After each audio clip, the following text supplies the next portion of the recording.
बिल्कुल, और पक्षपात का आरोप विपक्षी सांसदों की तरफ से दरअसल लगाया गया है और इस आरोप के चलते अविश्वास प्रस्ताव लाने की तैयारी विपक्ष कर रहा है और इसकी अगुवाई कर रही है कांग्रेस। रिपोर्ट देखिए।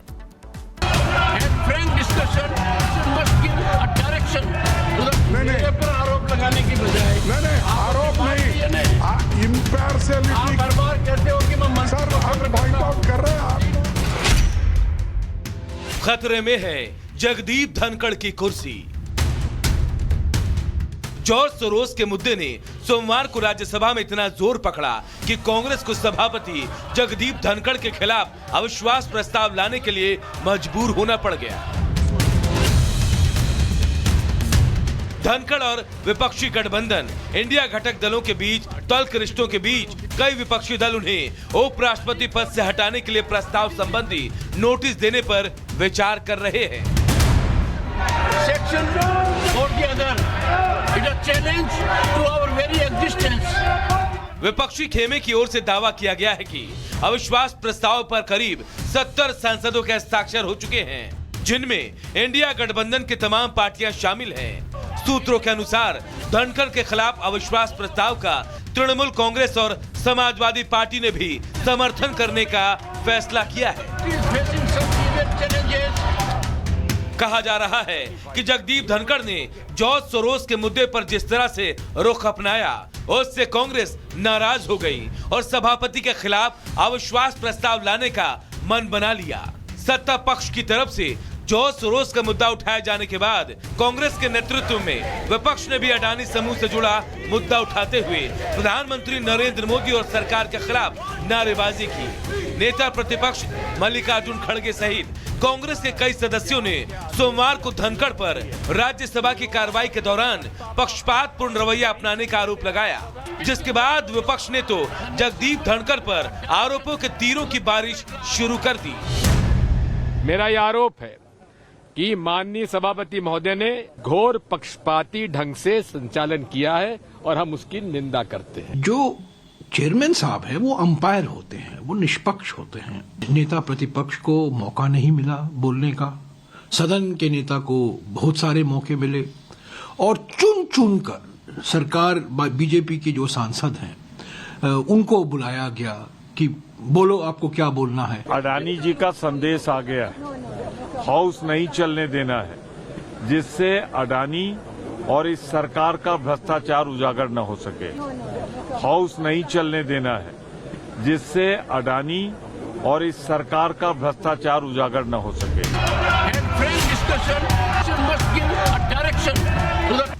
आपको बता दें कि पिछले साल भी विपक्ष की ओर से इसी तरह का संकेत दिया गया था, लेकिन बाद में विपक्ष पीछे हट गया। लेकिन इस बार विपक्ष के रवैये से साफ है कि वह इस बार आर पार के मूड में है। आज राहुल गांधी की अध्यक्षता में कांग्रेस सांसदों की बैठक होनी है। वहीं जगदीप धनखड़ ने भी विपक्षी नेताओं के साथ बैठक बुलाई है।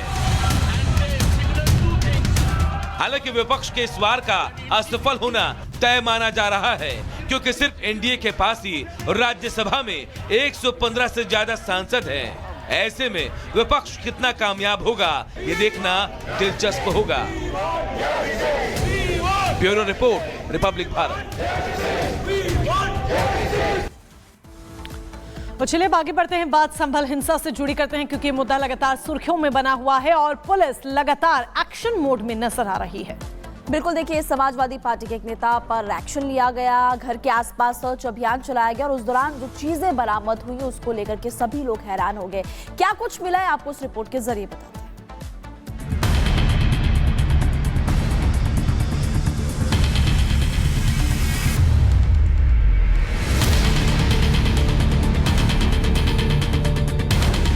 संभल हिंसा मामले पर एक्शन तेज, आरोपियों के घर पर दबिश, तमंचा, कारतूस और स्मैक बरामद। संभल हिंसा के बाद अब पुलिस ने संदिग्धों और आरोपियों के खिलाफ कार्रवाई तेज कर दी है। सोमवार को पुलिस ने दीपा सराय इलाके में 13 घरों में ताबड़तोड़ दबिश दी। सपा सांसद जियाउर रहमान बर्ग के इलाके में पुलिस ने करीब 3 घंटे तक तलाशी अभियान चलाया। इस दौरान मौके से तमंचा, कारतूस और स्मैक बरामद किए गए। कई लोगों को हिरासत में भी लिया गया है। बताया जा रहा है कि दीपा सराय इलाके में किए गए सर्च ऑपरेशन में 3 घरों से ये संदिग्ध चीजें मिली है। इनमें से एक मुल्ला अरशद के घर से 93 स्मैक की पुड़िया बरामद की गई। इसके अलावा ताजवर के घर से एक 315 बोर का तमंचा मिला। वहीं मेवर के घर से 315 बोर का तमंचा और 2 कारतूस बरामद किए गए हैं। इन घरों से कुछ लोगों को पूछताछ के लिए हिरासत में भी लिया गया है। इनके अलावा चेकिंग के दौरान 3 दर्जन वाहनों का चालान काटा गया, जबकि 4 गाड़ियों को सीज किया गया है। 3 जगहों पे पुलिस को सफलता मिली है। उसमें मुल्ला अरशद सन ऑफ शेख अब्दुल्ला नाम के व्यक्ति के यहाँ पे 93 पुड़िया स्मैक की मिली है, जो कि बहुत ही चौंकाने वाला तथ्य है। एक व्यक्ति ताजवर सन ऑफ नसीम, उसके यहाँ से 315 बोर का तमंचा मिला है। और एक अन्य व्यक्ति है मेहवर सन ऑफ यावर हुसैन, इसके यहाँ से 315 बोर का तमंचा और 2 लाइव कार्ट्रिजेस भी मिले हैं। इस सर्च अभियान में ड्रोन की भी मदद ली गई। ड्रोन के जरिए छतों और गलियों पर निगरानी रखी जा रही थी। एसपी, एएसपी और सीओ ने 2 थाने के अलावा आरएएफ, आरआरएफ और महिला बटालियन के साथ अलग अलग टीम बनाकर इस सर्च ऑपरेशन को अंजाम दिया। पुलिस ने साफ कर दिया है कि आगे भी आरोपियों पर ऐसी ही कार्रवाई होती रहेगी। Bureau report, Republic Bharat. आपको जानकारी दे दें कि उत्तर प्रदेश में किस तरह से मस्जिद को लेकर विवाद जारी है, वो आप बखूबी जानते हैं। पहले ज्ञानवापी और उसके बाद मथुरा जन्मभूमि। लेकिन अब आपको जानकारी दे दें कि बदायूं में मस्जिद को लेकर के भी विवाद लगातार गर्माता जा रहा है। बिल्कुल, बदायूं को लेकर ये विवाद है जो और गर्माता जा रहा है। कोर्ट के दरवाजे तक ये विवाद पहुंच गया। हालांकि पिछले साल ही ये विवाद पहुंच गया था और ऐसे में अब इस पूरे मुद्दे पर सुनवाई होनी है, क्योंकि इसमें जामा मस्जिद को नीलकंठ महादेव मंदिर होने का दावा हिंदू पक्ष की तरफ से किया जा रहा है। रिपोर्ट देखिए।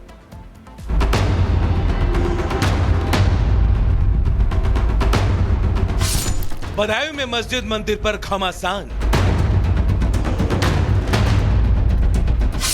किसके दावे में कितनी सच्चाई? कोर्ट में आज फिर होगी सुनवाई।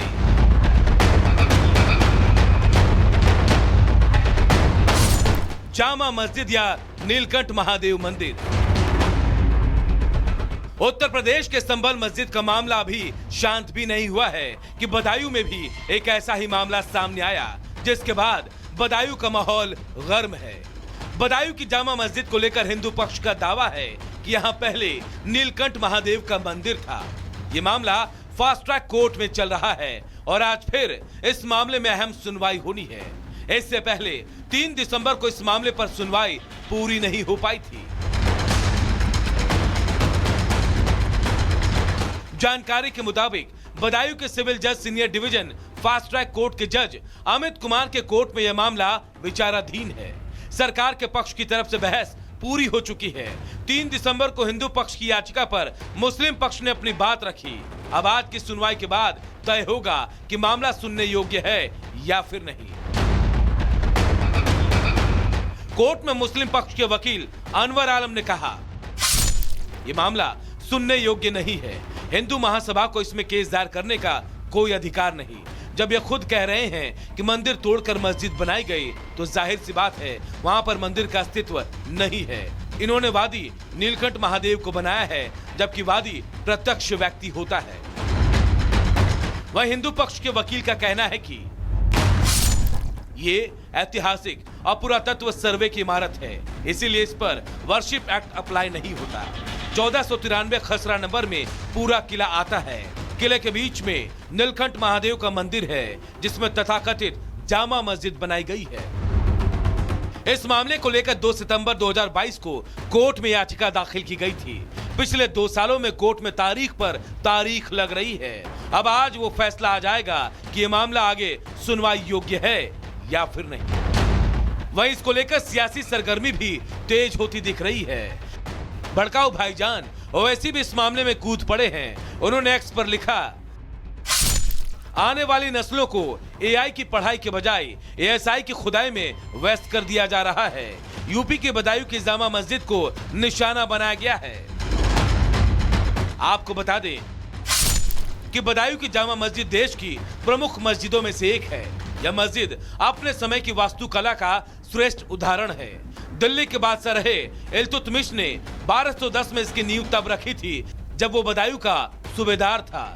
2223 में जब इल्तुतमिश दिल्ली का बादशाह था तब बदायूं के सूबेदार उसके बेटे रुकनुद्दीन ने जामा मस्जिद का निर्माण पूरा कराया, लेकिन पूर्ण रूप से 1225 में तैयार हुई थी। इतिहासकार गिरिराज नंदन की पुस्तक बदायूं दर्शन में इसका उल्लेख मिलता है। मथुरा, काशी और संभल के बाद अब बदायूं की बारी है और सबकी नजरें कोर्ट के फैसले पर टिकी हुई हैं। Bureau report, Republic Bharat.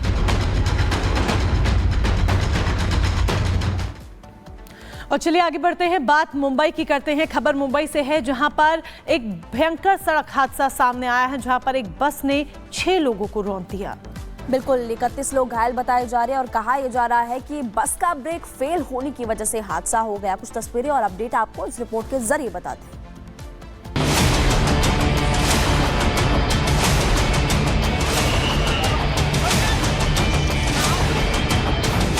Kurla में बेस्ट बस का कहर,